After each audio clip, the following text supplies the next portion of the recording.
Hey there, Faithful Politics family. Will Wright here. I've got something special to share with you. Something we've been working on for the past year.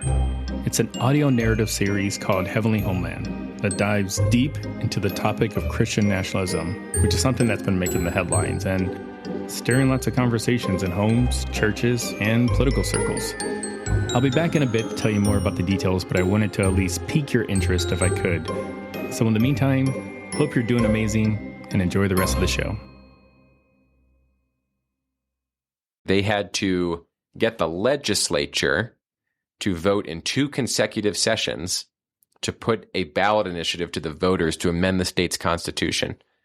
And in one of those sessions, the Democrats were for it because they happened to be in the minority and weren't going to write the maps or draw the maps. In the next session, they were against it because they actually won the majority. So it just goes to show that this was not a DRR issue. It was just an issue of who's in power or who's not. But despite those circumstances, this group was successful, and that initiative was passed by over 60% of voters in Virginia. So we are not alone in wanting a better system. And it's only by joining together across lines of political difference that we're going to be able to succeed in building a system that we deserve as Americans and not just accepting it as it is today. Hey, welcome back, Faithful Politics listeners and watchers on our YouTube channel. I am your political host, Will Wright, and we're joined by your faithful host, Pastor Josh Bertram. How's it going, Josh? Doing well, thanks. And today we have with us, oh man, I'm going to butcher this. I normally before each episode, I try to make sure I got the phonetic spelling of the person's last name, and any listener of this program will know apparently that's something that we are not disciplined in doing. So I'm not even going to try. We've got Nick. And how do you say your last name? That was easy enough. You did a good job. Thanks. How do you say your last name? Very good. It's Troiano. That's what I was going to guess too. Dang it. So Nick Troiano, he's the founding executive director of Unite America. It's a philanthropic venture fund that invests in nonpartisan election reform to foster a more representative and functional government. He's also the author of the book, The Primary Solution, Rescuing Our Democracy from the Fringes. I have the book right here for those that can see it. Welcome to the show, Nick. Thanks so much for having me. A fan of what you guys have been doing these past few years of bridging divides. It's what we're all about here at Unite America. Appreciate it. Yeah. So on top of Unite America being a fellow, I'm having a bad time with words today. Aside from Unite America being a philanthropic venture fund, what else does Unite America do, and what's it all about?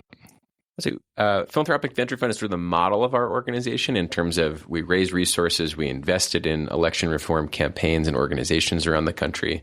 And our mission is to foster a more functional and representative government, a government that's capable of solving the big challenges that's facing the country and future generations.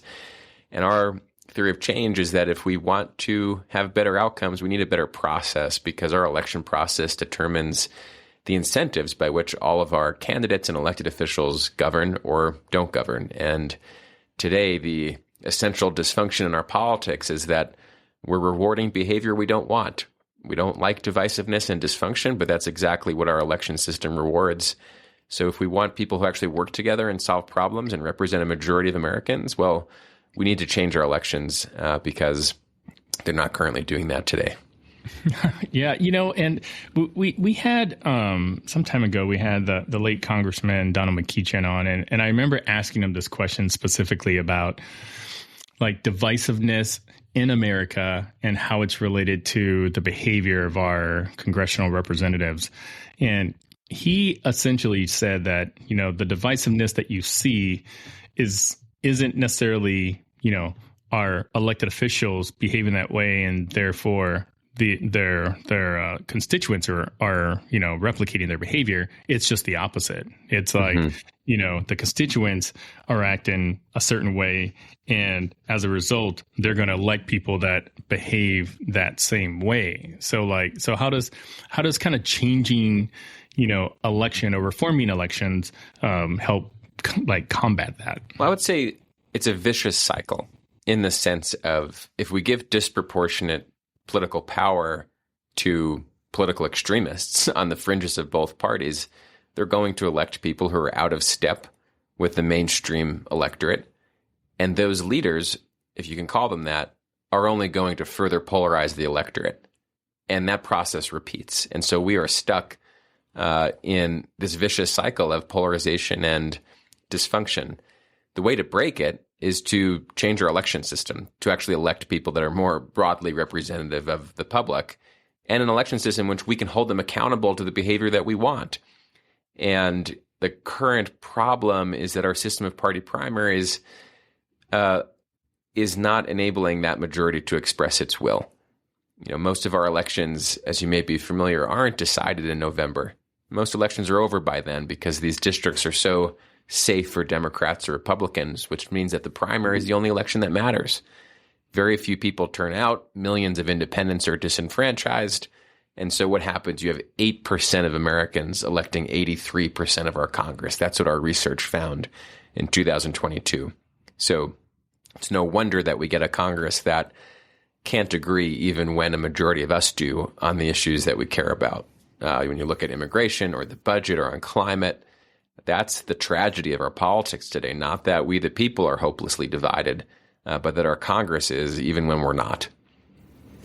That is absolutely fascinating. So the primaries, I'm hearing this concept that the primaries are kind of a little bit to blame, at least the system, for what we have right now. And the idea that 8% elect 83% of our Congress is, I've never heard that before, and that's astonishing.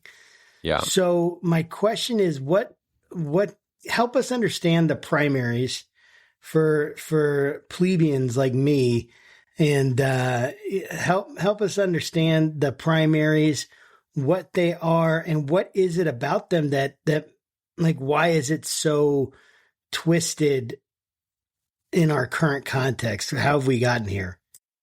Well, I'd love to go back into history a little bit, and I get into this in the book, because we haven't always had a system of party primaries in our country. And that's because when the founders designed our Constitution and our framework of a constitutional republic, they didn't anticipate, in fact, they even feared political parties to begin with. The parties nonetheless rose, and it became a question of, well, how do the parties select their standard bearers for the election in which everyone else gets to decide between?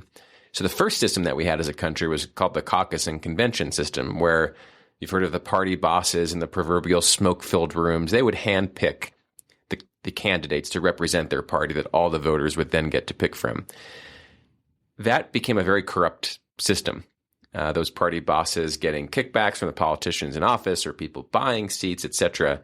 So reformers a century ago said, no, we the people should have a say in who gets nominated from the major political parties. And so came the direct primary system. Wisconsin was the first state in 1904. A decade later, a majority of states voted this way. And for about a century, that system worked. It was a more democratic way of choosing each party's nominees. The challenge is, in the last 20 years, we've become so polarized that this primary system has been weaponized by the activists and the special interests in order to pursue and advance their agenda. And so primarying went from a noun, a party primary, to becoming a verb. When you get primaried means we're going to run someone who's more extreme than you in your election and to toss you out of office, since most of the competition's in the primary, not the general election. And that is what has gone wrong over the last 20 years, that has pushed both parties further and further apart, where there's less common ground in our Congress, meaning we can't even pass basic legislation. Last year was the least productive year in our Congress in recent memory. Not only that, the largest and fastest growing segment of the American electorate today are political independents. There are more independents than there are Democrats or Republicans, which means that this party primary system, which used to include most voters, no longer does. We're releasing a report next week that will show 23.5 million Americans who are registered independents in 22 states will not have a right to vote in the primaries for president or Congress this year. That is wrong, and that is un-American in terms of our democracy. These are publicly funded elections. And that includes the majority of young people, Gen Z and millennials. It includes nearly half of veterans who are independents. So we're telling people who fought for our country, people who are the future of our country, they don't have a voice in our democracy. That's got to change. That's what's wrong with the party primary system in America today. That's really interesting because, so we live in Virginia, and you don't necessarily have to register for a party in Virginia, which is nice. But, it does suck in the sense of like it's hard to kind of do a split ticket vote.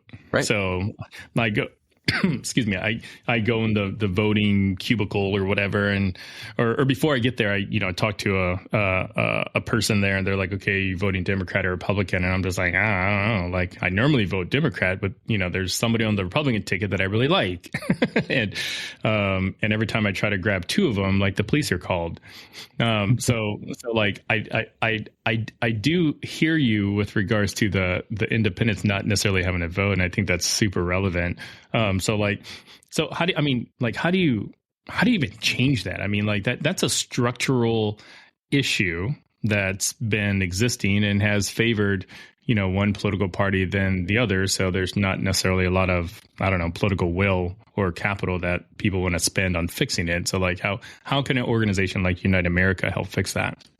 Well, the reason why I like to talk about the history of how we got here is because you realize the system we have today isn't the one that we've always had. It wasn't handed down on high from our founders saying this is the way it will always be. It's changed over time. It's generally become more democratic and less corrupt. And that's unfinished business, meaning this election system can constantly be improved and innovated over time.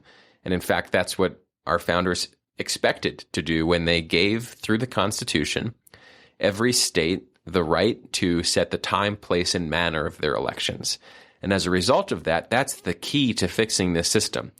We don't need to amend the Constitution. We don't need to pass a law through Congress. Every state can change these rules. In half the states, there's a ballot initiative process. So the citizens can sign petitions and put directly on the ballot for a vote any of these election reforms. And in the other half of states, we can lobby our state legislators to change these laws. And this has been done before. Alaska is probably the best example of this, that in 2020, citizens there ran a ballot initiative to replace their party primaries with a single nonpartisan primary. So there'd be an all-candidate ballot. Every candidate, regardless of their party affiliation, is listed on it. So to your point before, you don't have to choose just the red ballot or the blue ballot. You get a red, white, and blue ballot, and you get to choose, do I want to vote for Republican for governor, a Democrat for state senate, etc. And under this system, the top 4 finishers for each office move to the general election. So in the general election, you don't get a binary choice just between R or D. You get multiple flavors of Democrat, Republican, third party, independent. And rather than just selecting one, you have an option of ranking those candidates in order of preference. And through an instant runoff process, if no one has a majority of support, then those votes are retabulated to identify who does. This whole system, to boil it down into one idea, is about ensuring that the candidate who wins is supported by a majority of voters, not just the slim few who vote in the dominant party's primary. Stay with us. We'll be right back. Hey, it's Will again to tell you about Heavenly Homeland, which is an ambitious project that draws from the past 4 years of our podcast to tell the story about Christian nationalism in 5 informative episodes.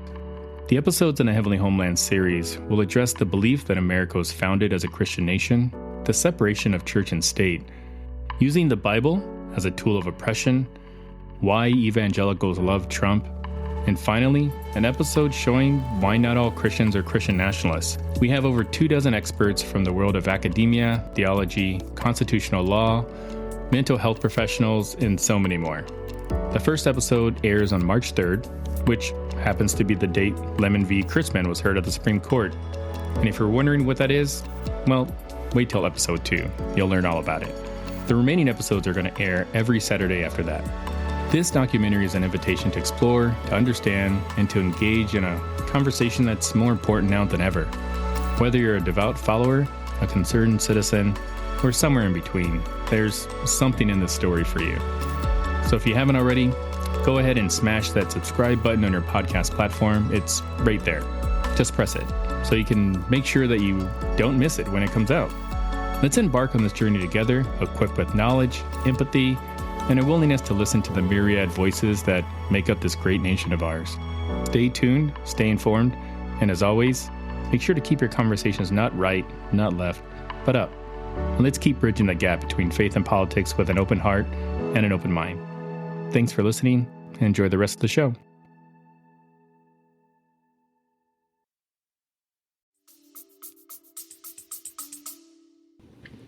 Is that system in Alaska, you think, what helped Lisa Murkowski win her election? I mean, like, it was a write-in campaign too, I think, on the first one. Yeah, in 2010, she was primaried in the Republican primary, lost, and then wound up running a write-in campaign, which showed that in a pretty spectacular way, a majority of Alaskans preferred her to the nominees of either political party.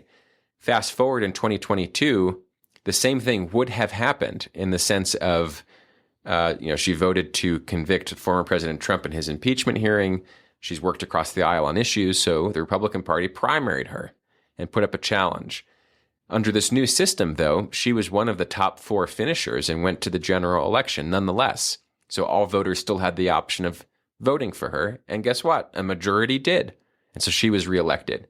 Juxtapose that with the other Republicans who voted to impeach Trump for trying to overturn an election in the last presidential election. All of them either didn't run, got primaried, or lost reelection, except for 2 in the House that come from states without party primaries. And this isn't a partisan issue because you can look at the Democratic side, and there's a representative named Kurt Schrader who was primaried out of office in Oregon, which has closed primaries. He was a Democrat who worked across the aisle, part of the House Problem Solvers Caucus. He was primaried by a more progressive candidate who wound up then losing the general election in his district because she was so far out of step with the mainstream of voters. And this is part of the point that I make, that the primary system not only fails the voters, it fails the political parties because they wind up nominating candidates who are far to the left or to the right and then go on to lose general elections. And that's why I think it's both in the interest of the voters and the parties that we design a better system. I mean, that makes a lot of sense to me as you're saying it. And I just want to make sure I understand exactly what you're saying. And I know that you outline this in the book, but what I'm trying to figure out is that, so what I hear you saying is that essentially, if you're not part of the, party agenda, you're not aligning, people, whoever they are, the guys smoking cigars in the back room, say, hey, Bertram's not part of the agenda anymore. He's not lining up. Let's get someone more radical and let's get him off the ballot in the state. That's exactly what they have used the primary process as a sort of loyalty test. If you're not voting with your party, if you're not hewing, sort of the ideological line on your side, the only threat that you face to reelection is someone running against you from your own party, because most of these districts are so uncompetitive. And they're so uncompetitive because of gerrymandering. In part. The other big part of this is that the voting electorate has sorted ourselves so much geographically, meaning conservatives tend to live in more rural areas, progressives tend to live in more urban areas. And so even if you had perfectly fair redistricting and maps, you would still wind up with most districts being solidly blue or solidly red.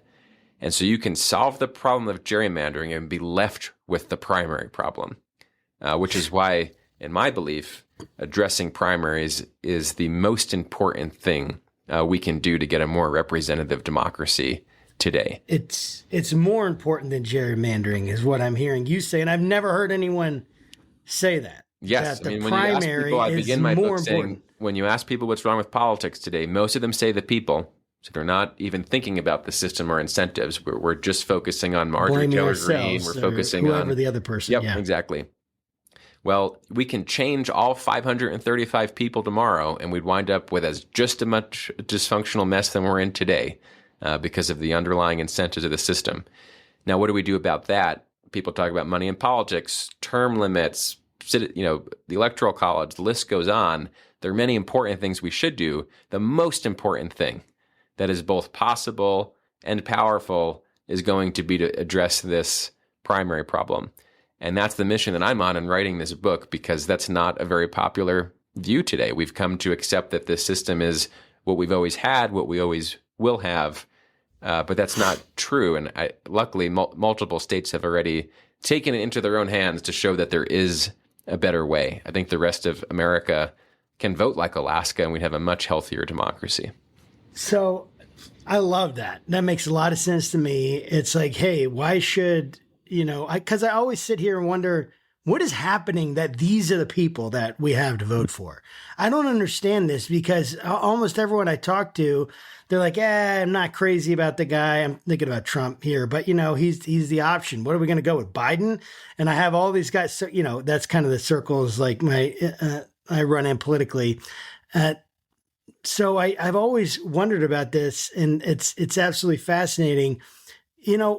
So let's think about this for a moment, though. Alaska, right? Alaska, that's great, but that's Alaska. And Alaskans, no, offense to Alaskans, no offense to those in Maine. But how is this going to work in DC, Maryland, Virginia? How is it going to work in California and Florida and Texas? Walk me through. So I'm here, I'm Johnny wants to change the world, and I got to figure out how to change primaries. What do I do in Virginia to make this a reality?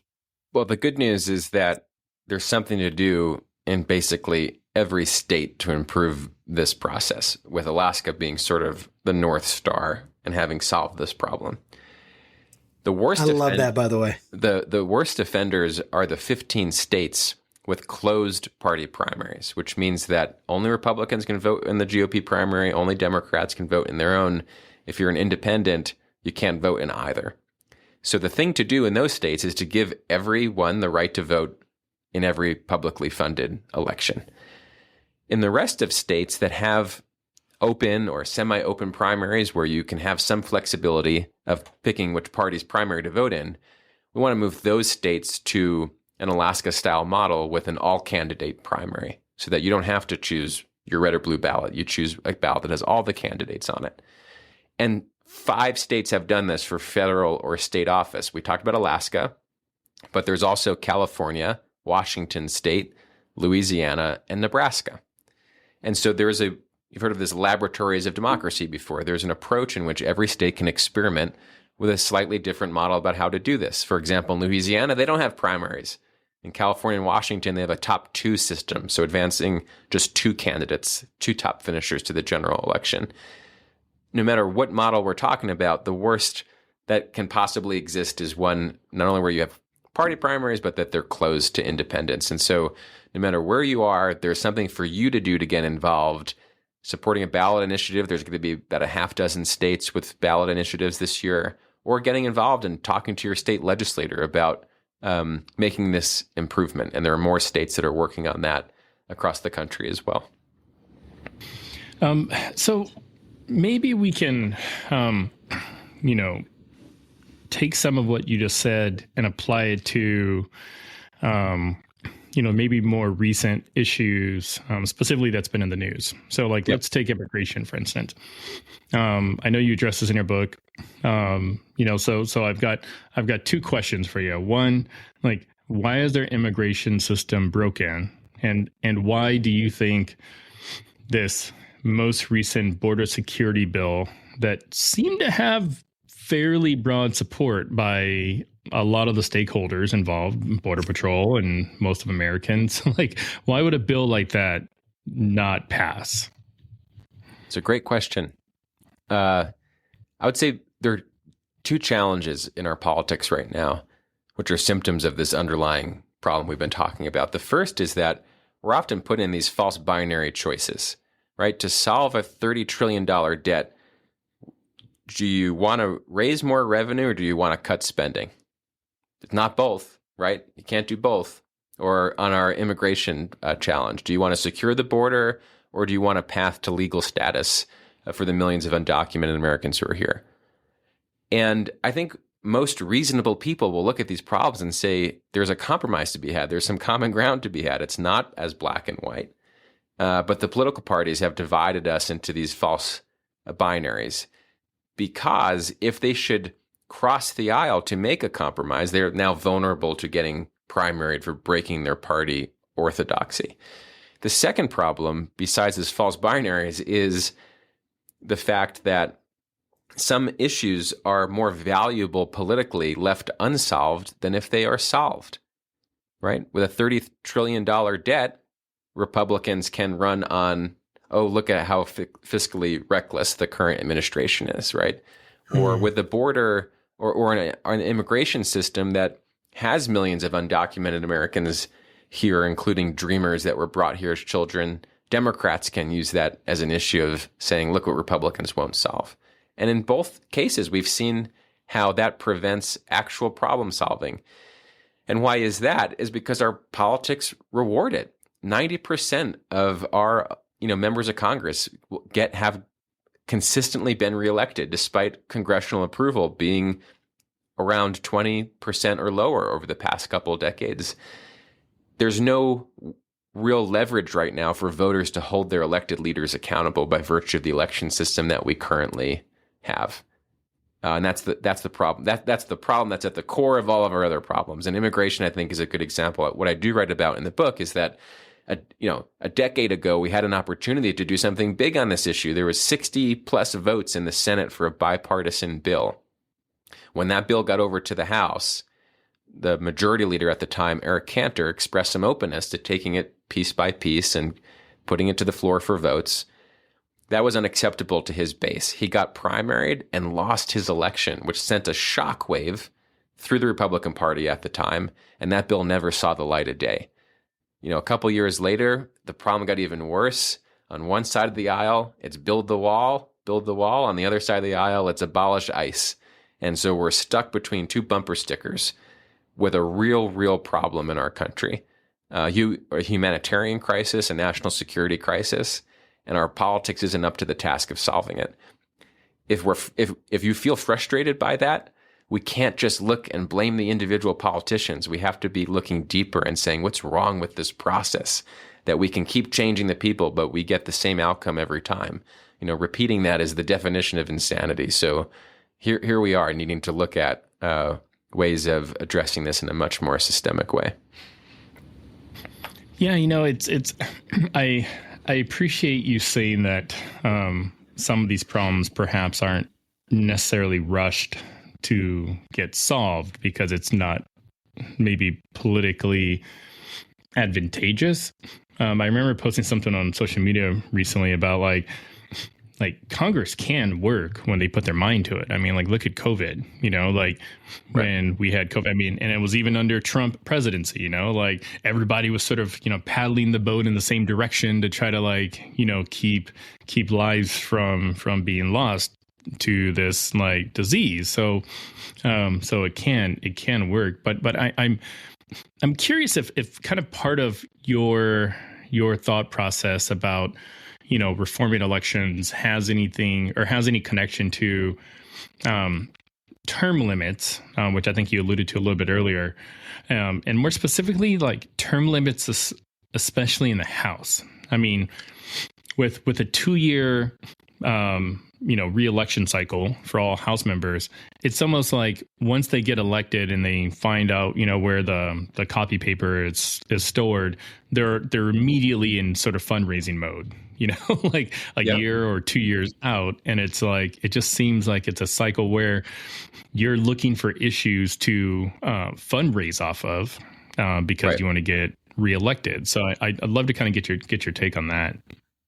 Well, you're raising a good question of both term length and term limits, right? Term length of 2 years is quite short. It maybe made sense when sort of news traveled by telegram or horseback, and the way that things operate so quickly today, it may be something to look at, because you're right. I'm not even sure that they stop campaigning to find the copy paper. I think the campaign does not stop, at least for those that are actually representing competitive districts. Then there's this separate question of, should there be a limit on how many terms they should serve? Because what we're seeing is that we're having more and more career politicians, and what I did my sort of senior thesis on, a gerontocracy, which is basically a fancy word of saying rule by the elderly, right? The average age of a member of Congress gets older and older every year. And that's not a great way of being able to have leaders who understand and can address problems of the future, from artificial intelligence and beyond.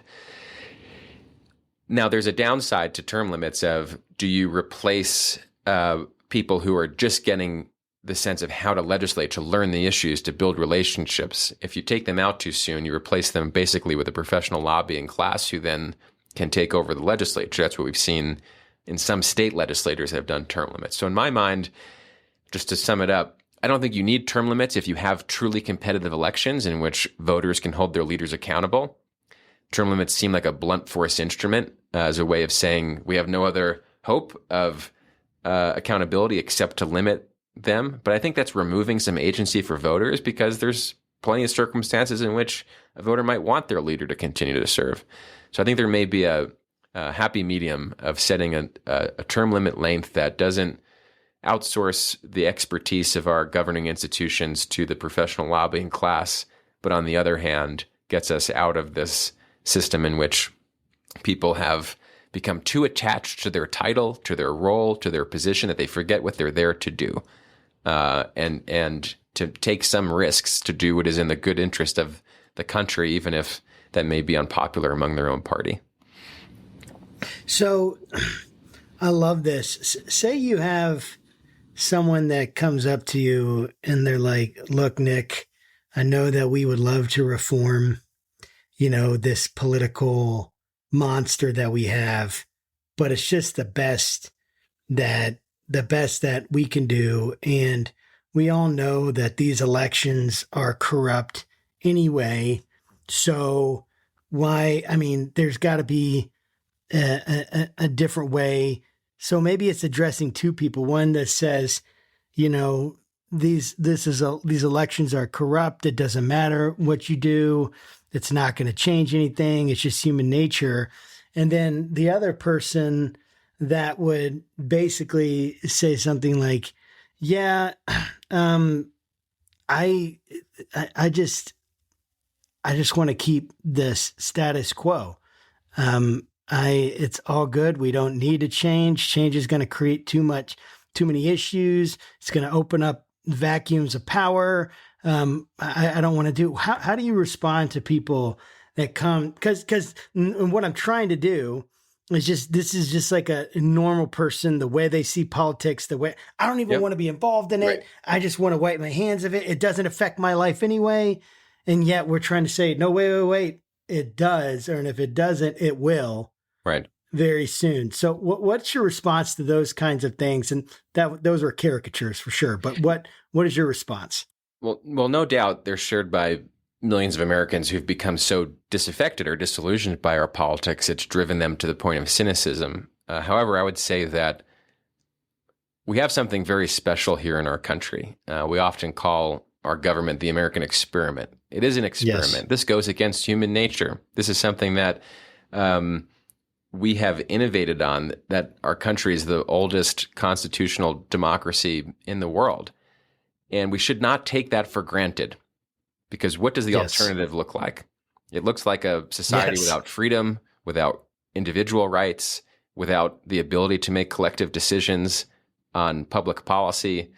It looks like what humans have been familiar with for most of our existence, which is might makes right, which is violence as a means of solving problems, not shared governance. Yes. So we should not take for granted this system that we have, which relies on us as citizens holding what I think is the most important office in being able to decide who should represent us and in holding those leaders accountable. If we exit that system, I guarantee you it gets worse, and I guarantee you it's not sustainable. And I don't think we want to be the generation that loses this for many generations to come. We have a responsibility to get that right? And plenty of Americans have put their lives on the line and sacrificed for that. So who are we to say that, oh, it's actually too much to go cast a ballot or to make our ballot actually matter? That gets me a little revved up. I love that. The other of let's just accept the status quo is how's that working out for us? You know, there's a reason why congressional approval's at 20%, record high levels of distrust and dissatisfaction in our institutions.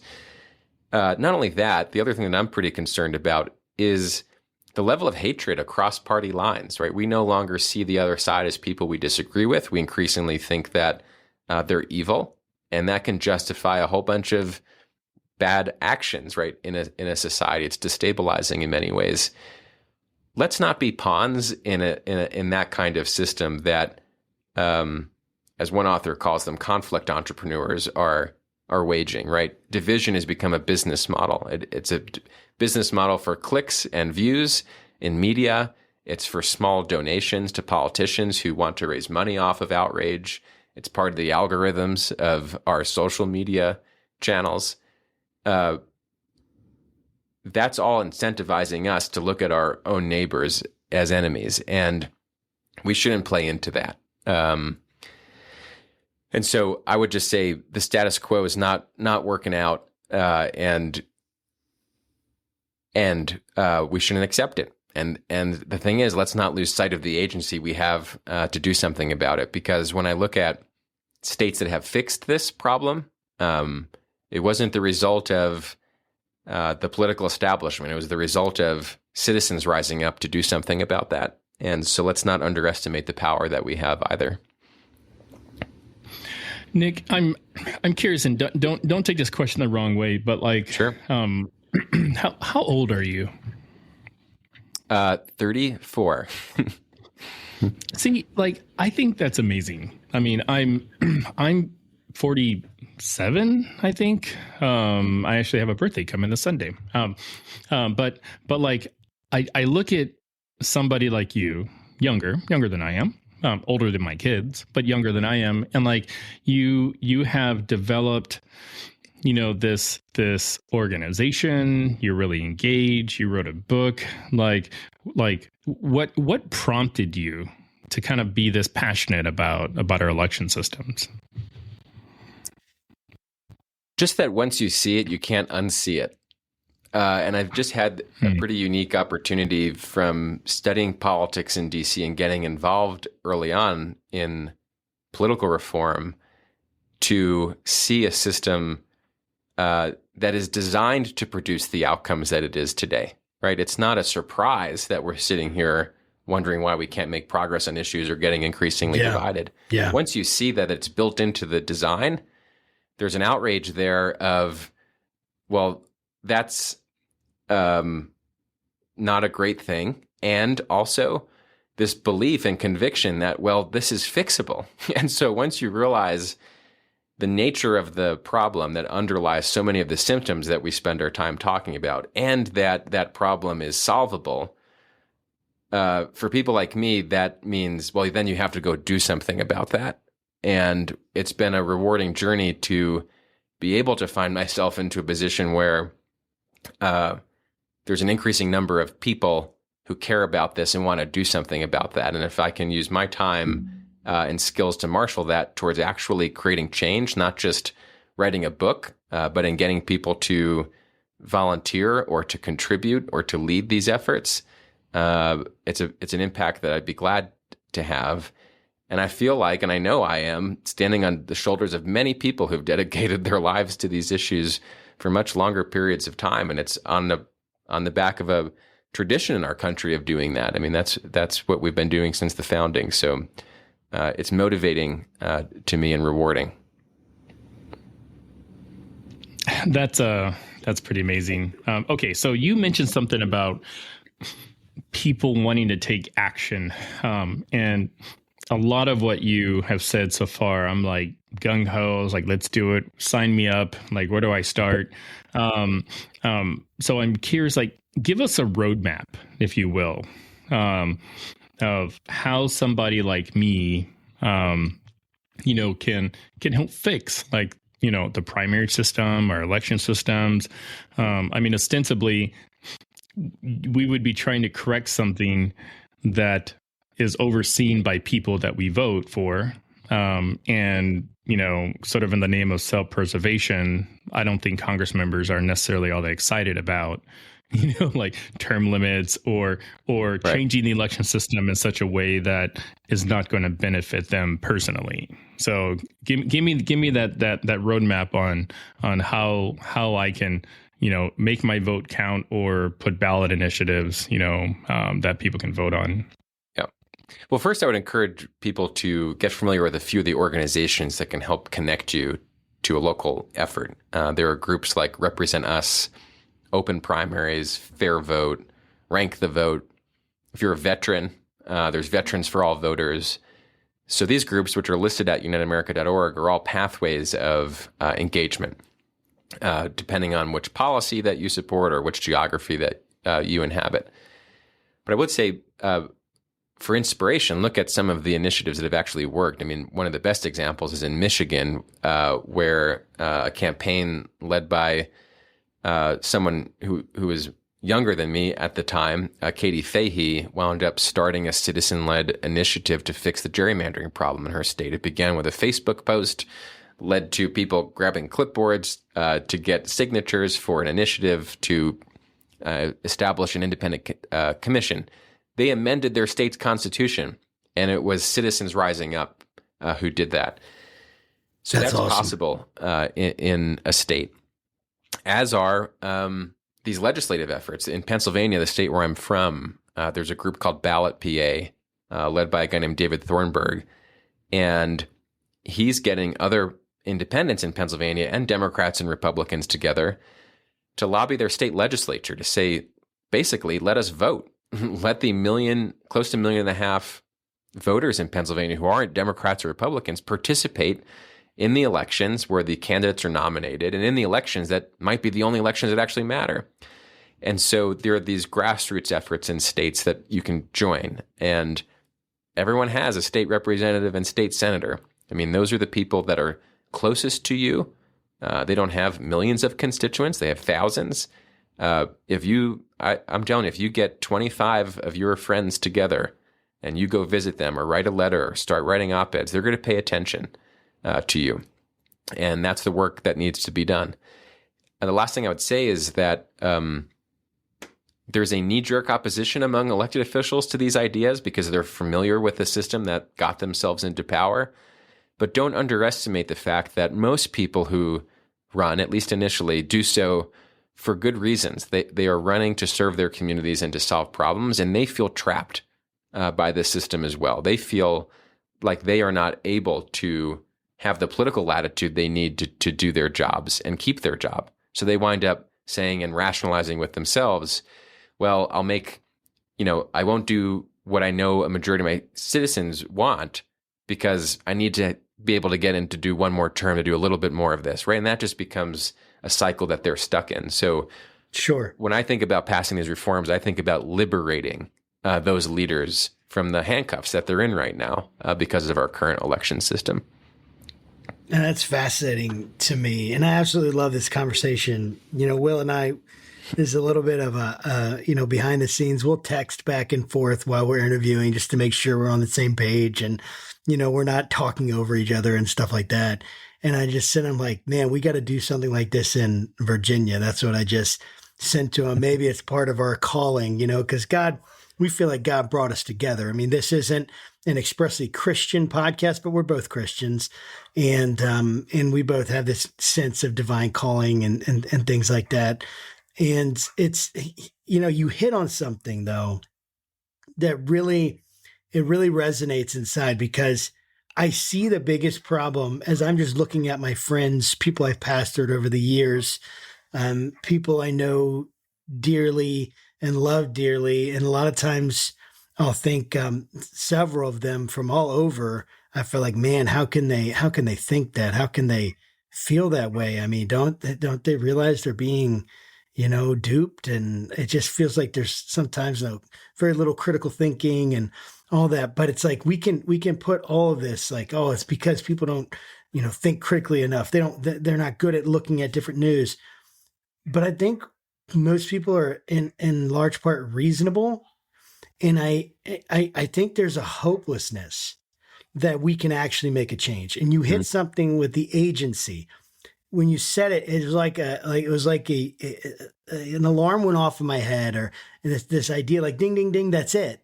Because we don't feel like we have any political agency to make any change. And we're just puppets being led by the puppet master. And so we have these candidates they're almost 80. I mean, I can't say that for Trump. That's a whole nother thing that we're coming out with an entire documentary series that we've been talking about that's going to deal with some of those things with what's going on with Trump. We have people that talked about the cult of Trump. I don't get it, but I have people that have good friends that I love that actually love him. And I'm going to get off that right now, but it's just, we have these people that are like, how can this be it? Right. How can this be it? I don't feel represented in any way by the Republican Party in many ways right now. I feel like I've been a Republican my entire life. I voted Republican in every single election except last election. And I voted Republican in every other issue in the last election, just not presidential. I went independent. And I'm just like, it drives me crazy to think now that I'm a political orphan or a political, I'm just in no man's land. Like, I don't know. I can't jump on the MAGA train. I can't go riding with Biden. So what do I have to do? I just have to, I don't know, write someone in. I mean, it just feels like a wasted vote. Anyway, I'll get off this, high horse that I'm on right now. It feels like a losing battle. And I would love for you to, and you've already addressed it really well, but again, bring some life into people. Like, for instance, I want to get involved. Let's say Will and I, we want to get this, we want to get signatures. Politics feels like such a dirty game. And it feels like as soon as you're there and as soon as you're putting yourself up against the powers that be, you're going to get ruined. Right. And I don't know in your experience what you've seen that you can help encourage people like, you may get ruined, but it's worth it. Or they're trying to scare you, but it's not, that's not what happens. Whatever it is that comes to your mind as I'm talking, I'd love to get your response to that. Yeah, I would just say what comes to my mind is that we're not alone. I think like most people, regardless of their individual political beliefs, feel let down by this very broken system. And so that gives us an aggregate the power to fix it. What we have to do is put our individual differences, political differences aside in order to do that, to say there's something more important than the R or D who might be running for this office or that, to take a step back and say, let's think about, is this really the best system that's serving all of us? Or are we locked into this trench warfare while we ignore sort of the larger battle that we're engaged in, which is the ability to have a representative democracy? And I would say even in your backyard of Virginia, there's been a good demonstration that that's possible. For 10 years, there was a group called One Virginia 2021, founded or led initially by my colleague now, Matt Scoble, who set a goal that by after the 2021 redistricting cycle, there would be no more gerrymandering in the state, that an independent commission would instead draw these lines. And for a decade, they worked at it. They had to get the legislature to vote in 2 consecutive sessions to put a ballot initiative to the voters to amend the state's constitution. And in one of those sessions, the Democrats were for it because they happened to be in the minority and weren't going to write the maps or draw the maps. In the next session, they were against it because they actually won the majority. So it just goes to show that this was not a D or R issue. It was just an issue of who's in power or who's not. But despite those circumstances, this group was successful, and that initiative was passed by over 60% of voters in Virginia. So we are not alone in wanting a better system. And it's only by joining together across lines of political difference that we're going to be able to succeed in building a system that we deserve as Americans and not just accepting it as it is today.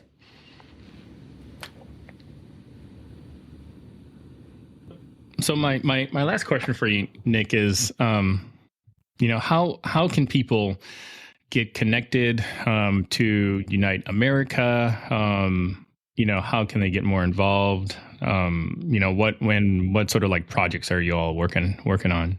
Sure. Well, there's good activity happening in many states across the country. Upvote Virginia, for example, is a group that people in Virginia can get involved in. Or, like I mentioned, there are some 6 states that may have ballot initiatives for this reform. So you can find those resources at uniteamerica.org. I, of course, would encourage people who are interested in learning more about this issue or sharing it with a friend to buy a copy of the book, The Primary Solution. It comes out February 27th. And to help spread the word, there are online resources we can use to do that. This is going to be a very divisive election year, of course. The stakes are high, especially at the presidential level. But let's not lose sight that we're going to be back here in 2026 and 2028 and 2030. And we should also be thinking about long-term how to have an election system in which we're not stuck with this lesser of two evils choice in perpetuity. We don't have to accept that as our new normal in this country. That's what you're. I mean, because change is going to be more of a marathon, right, than a sprint. And and it's one of those things where I always tell people that everybody wants better, but nobody wants change. And in order to get better, you have to have change. So I appreciate what Unite America is doing in trying to change our election systems. And I just wish you and your team just all the luck. And we'll be looking forward to seeing all the different changes you do for the country. So thanks for your time, Nick. Thank you. I appreciate this. Well, thank you for modeling, Will and Josh, what this movement is really all about. There's something bigger than just our own individual political beliefs in this grand American experiment in which we're engaged. Awesome. Well, to our listeners and viewers, as always, keep your conversations not right, not left, but up. And we'll see you next time. Take care.